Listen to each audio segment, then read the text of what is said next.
Hello, magic ಹುಡುಗಿ ಸ್ವಾಗತ ಸುಸ್ವಾಗತ. ಶ್ರವಣ್ ಮತ್ತೆ ರಾಮಣ್ಣ ಖುಷಿ ಪಡ್ತಾರೆ ಭೂಮಿನ ಅಜ್ಜಿ ಹೊಗಳುತ್ತಿದ್ದಾಗೇನೆ. ಇಲ್ಲಿ ಪಾಪಿ ದೇವಿಯಾನಿ ಮಗಳು ಸಂಚು ಹುಡ್ತಾ ಇರ್ತಾರೆ, ಅಜ್ಜಿನ ಭೂಮಿನ ಹೇಗ್ ಮುಗಿಸೋದು ಅಂತ ಹೇಳಿ. ಕೊನೆಗೆ ಅಜ್ಜಿ ಹೇಳ್ತಾರೆ, ಈ ತಂಬುಳಿ ಮಾಡಿಸಿದ ಏನಕ್ಕೆ ಗೊತ್ತಾ ಪಾಪ ಶಾರದಾ, ಇದು ಹೆಂಗೆ ಅಂದ್ರೆ ಒಂದೆಲ್ಗ ಬಹಳ ತಲೆಗೂ ಒಳ್ಳೇದು, ಜೊತೆಗೆ ಆ ಜ್ಞಾಪಕ ಶಕ್ತಿನ ಅಷ್ಟು ಹೆಚ್ಚಿಸ್ತದೆ, ಮರಳಿ ಕೊಡ್ತದೆ, ಮರವಿನ ಕಾಯಿಲೆ ಹೋಗ್ಸಿ ನೆನಪನ್ನ.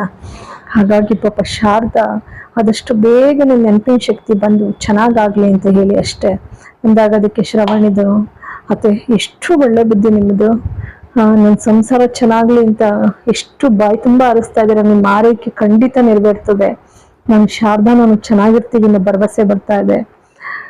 ಅದಕ್ಕೆ ರಾಮಣ್ಣನು ಅಂತಾರೆ, ಶ್ರವಣನ ಸಂಸಾರ ಚೆನ್ನಾಗಿ ಅಂತ ಹಂಬಲಿಸ್ತಾ ಇದೆ, ಅದಾಗ್ಬಿಟ್ರೆ ನಾವು ಅದೃಷ್ಟವಂತರು. ಹಾಗಂದಾಗ ಸಂಗೀತ ಇನ್ನೇನು ಬಾಯೆತ್ಬೇಕು ಅನ್ನೋಷ್ಟೊತ್ತಿಗೆ ಅಜ್ಜಿನ ಮುಂದುವರೆದು ಬಿಟ್ಟು, ನಾನು ನನ್ನ ಮನೆ ದೇವ್ರಿಗೆ ಅರ್ಕೆ ಕಟ್ಟಿದ್ದೀನಿ, ಒಳ್ಳೆ ವಿಜೃಂಭಣೆಯಾಗಿ ಉತ್ಸವ ಮಾಡಿಸ್ತೀನಿ ಅಂತ ಹೇಳಿ, ಶಾರದಾಗೆ ನೆನಪಿನ ಶಕ್ತಿ ಮೊದಲಂತ ಆಗ್ಬಿಟ್ರೆ ಅವಳು.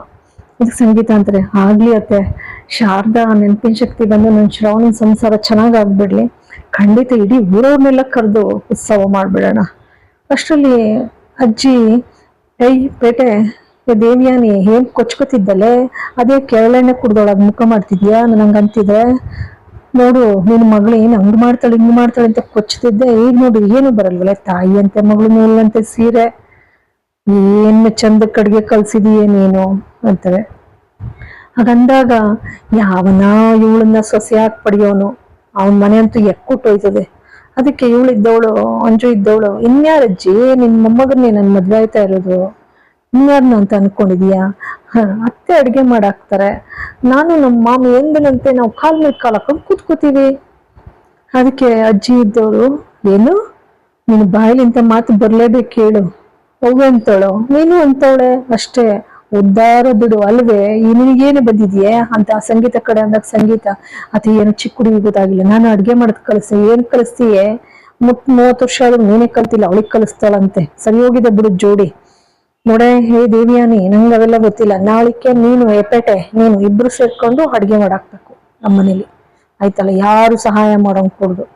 ಇನ್ನೊಂದ್ ತಕ್ಷಣ ಒಳಗ್ ಬಂದ್ಬಿಟ್ಟು ಹೊಡಿಯಕ್ ಹೋಗ್ತಾಳೆ ಅಂಜನಂಗೆ ದೇವಿಯಾನಿ, ಏನ್ ಮಾಡ್ದೆ ನೀನು, ನಾನ್ ಸೌಟ್ ಹಿಡ್ದು ಎಷ್ಟು ವರ್ಷಗಳಾಗಿದೆಯೇ, ನಿನ್ ಜೊತೆಗೆ ನಾವಿಬ್ರು ಕಾಲ್ ಹಾಕೊಂಡ್ ಬದುಕೋದು ಅಂತ ಯಾರು ಏನ್ ಅನ್ಕೊಳ್ತಾರೆ, ಅವ್ರಾದ್ರು ಅನ್ಕೊಳ್ರಿ ಎಷ್ಟು ದುರಹಂಕಾರ ಅಂತ.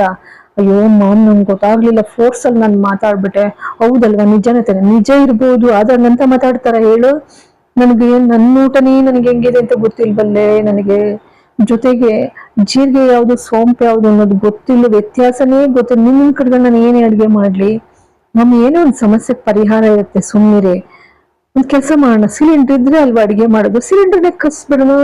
ಹಂಗಂತಿದ್ದಾಗೇನೆ ದೇವಿಯಾನಿ ಭದ್ರನಿಗೆ ಫೋನ್ ಮಾಡ್ತಾಳೆ, ಭದ್ರ ಇದನ್ನು ಯಾರು ಒಪ್ತಾ ಇಲ್ಲ ಮೇಡಮ್, ಅವನಿಂದ ಸಾಯಿಸ್ಲಿಕ್ಕೆ ನಾಗಪ್ಪ ದೇವ್ರು ಬಿಡ್ತಾನ ನಮ್ಮನ್ನ ಸುಮ್ಮನೆ ಅಂತ ಹೇಳಿ ಹೆದರ್ತಾ ಇದಾರೆ, ಆದ್ರೂ ನಾನು ಎಲ್ಲಿಂದ ತರ್ತೀನಿ ಅಂತ ಅಂದಾಗ, ಇರ್ಲಿ ಅದ್ ಮಾಡ್ತೀಯ ನೀನು, ನಾನು ಇನ್ನೊಂದ್ ಕೆಲಸ ವಹಿಸ್ತಾ ಇದೀನಿ, ನೀನ್ ಸಿಲಿಂಡ್ರು ಕದಿಬೇಕಲ್ಲ.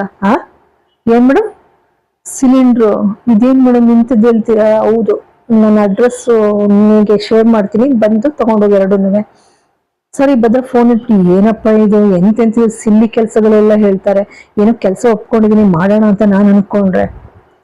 ಸರಿ ಅಡಿಗೆ ಮನೆಗೆ ಬರ್ತಾಳೆ ಸಂಗೀತ, ಬಂದ್ ನೋಡ್ತಾಳೆ, ಅಯ್ಯೋ ಸಿಲಿಂಡರ್ ಇಲ್ಲ ಅತ್ತೆ, ಸಿಲಿಂಡರ್ ಇಲ್ಲ, ಬನ್ನಿ ಬನ್ನಿ ಬನ್ನಿ ಅಂತ ಕೂಗ್ಕೋತಾಳೆ.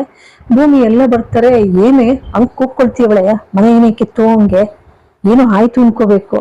ಅಲ್ಲ ಅತ್ತೆ ಸಿಲಿಂಡರ್ ಕಾಣ್ತಾ ಇಲ್ಲ, ಸಿಲಿಂಡರ್ ಕಾಣ್ತಾ ಇಲ್ಲ, ಅದಿನ್ನೇಲ್ ಕತ್ಕೊಂಡು ಹೋಗ್ ಸಾಧ್ಯ, ಚಂದ್ರಿಕಾ ಅಂತಾಳೆ. ಅಲ್ಲ ನಿಂಗಮ್ಮನ ಮನೇಲಿ ಸಿಲಿಂಡರ್ ಕದಿಯೋಕೆ ಎಷ್ಟು ಧೈರ್ಯ, ಎಲ್ರೂ ಆ ಮಾತನ್ನಂತಾರೆ.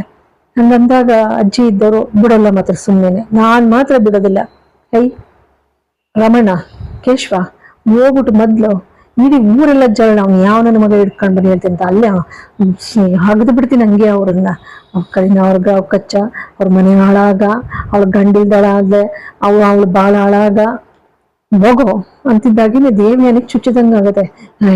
ಆತೆ ಯಾಕಾಗಂತೀರಾ, ಬಿಡಿ ಪಾಪ ಅವ್ರಿಗೇನು ಎಮರ್ಜೆನ್ಸಿ ಇತ್ತೇನು, ಏನೇ ಹಾಗಂದ್ರೆ ಏನ್ ಎಮರ್ಜೆನ್ಸಿನೇ, ಮನೆ ಸಿಲಿಂಡರ್ ಕದೀತಾರ, ಅದಕ್ಕೆ ಭೂಮಿ ಒಬ್ಳು ಸೊಟ್ಕ ಯಾವಾಗ್ಲೂ ಉಳಿದಿದ್ದೆ, ಇವಳು ಬಂದ್ಬಿಟ್ಟು ಪೊಲೀಸ್ ಸ್ಟೇಷನ್ಗೆ ಕಂಪ್ಲೇಂಟ್ ಕೊಡೋದು ಬೇಡ, ಯಾಕೆ ಏನಕ್ಕೆ ಹಂಗಂತ ಇದೀಯ ಅಂತ ಎಲ್ಲ ಕೇಳ್ತಾರೆ. ಕೇಳಿದಾಗಲ್ಲ, ಈಗ ಅಡ್ಗೆ ಮಾಡ್ಕೊಂಡು ಊಟ ಮಾಡಕ್ ತಾನೇ ತಗೊಂಡೋಗೋದು ಅಲ್ವಾ ಅತ್ತೆ, ಹಾಗಿದ್ದಾಗ ಅಜ್ಜಿ ಈ ಅಡ್ಗೆ ಮಾಡಕ್ ತಗೊಂಡೋಗಿದ್ದಾರೆ ಅಂದ್ರೆ ನಿಮ್ಮಿಂದ ಒಬ್ರು ಮನೆ ಆ ಬಾಳ್ ಬೆಳಗ್ಲಿ ಬಿಡಿ, ಊಟ ಮಾಡ್ಲಿ, ಹೊಟ್ಟೆ ತುಂಬ್ಲಿ ಅಲ್ವಾ? ಆಮೇಲೆ ತಂದು ಕೊಡ್ತಾರೆ ಖಾಲಿ ಸಿಲಿಂಡರ್ನ.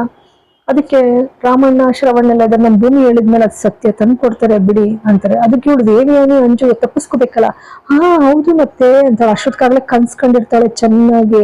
ಮಗಳನ್ನ ಅವಳನ್ನ ಪೊಲೀಸ್ನವ್ರು ಬಂದು ಹಿಡ್ಕೊಟ್ಟಾಗೆ, ನಿಂಗಜ್ಜಿ ಚೆನ್ನಾಗಿ ಹೊಡೆಯಕ್ ಹೋದ ಹಾಗೆ, ಜೊತೆಗೆ ಶಾರದಂಗೂ ಕೂಡ ನೆನಪು ಬಂದ್ಬಿಟ್ಟು ಅವಳು ಕೂಡ ಏನು ದೊಣ್ಣೆ ತಗೊಂಡು ಹೊಡಿಯಕ್ ಬಂದಾಗೆ ಶ್ರವಣ್ ಬಂದಿದ್ದು, ಶಾರದಾ ಸುಮ್ಮಿರು, ಸಿಟ್ಟನ್ನ ಕೈ ಕೊಡ್ಬೇಡ, ಸುಮ್ಮಿರು, ನಾವು ವಿಚಾರಿಸ್ಕೊತೀವಿ ಪೊಲೀಸ್ನವ್ರಿದ್ದಾರೆ ಅಂತ ಹಿಡ್ಕೊಂಡಾಗೆ ನಚ್ಚಿ ಬಂದ್ಬಿಟ್ಟು ನಿನ್ ಜನ್ಮಕ್ಕೆ ಏನೋ ಬಹಳ ಚೆನ್ನಾಗಿದ್ದಾಳೆ, ಊರೆಲ್ಲ ಹೇಳ್ಕೊ ಬಂದಲೆ ನನ್ನ ಹೆಂಡ್ತಿ ಅಂತ.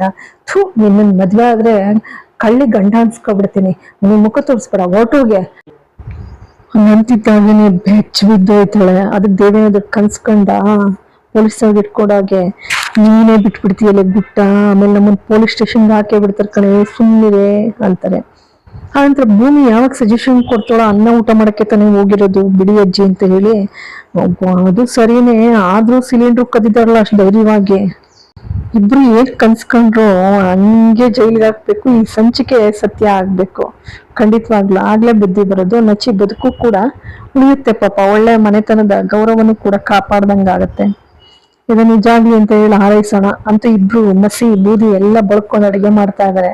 ಇಬ್ರು ಸಂಕಟ ಹೇಳ್ತಿರೋದು ತಲೆ ಮೇಲೆ ಕೈ ಹೊತ್ಕೊಂಡು ಕೂತ್ಬಿಟ್ಟಿದ್ದಾಳೆ. ಇಲ್ಲಿಗೆ ಈ ಸಂಚಿಕೆ ಮುಕ್ತಾಯವಾಗ್ತದೆ. ಎಲ್ಲರಿಗೂ ಕೂಡ ಧನ್ಯವಾದಗಳು, ಅನಂತ ಧನ್ಯವಾದಗಳು.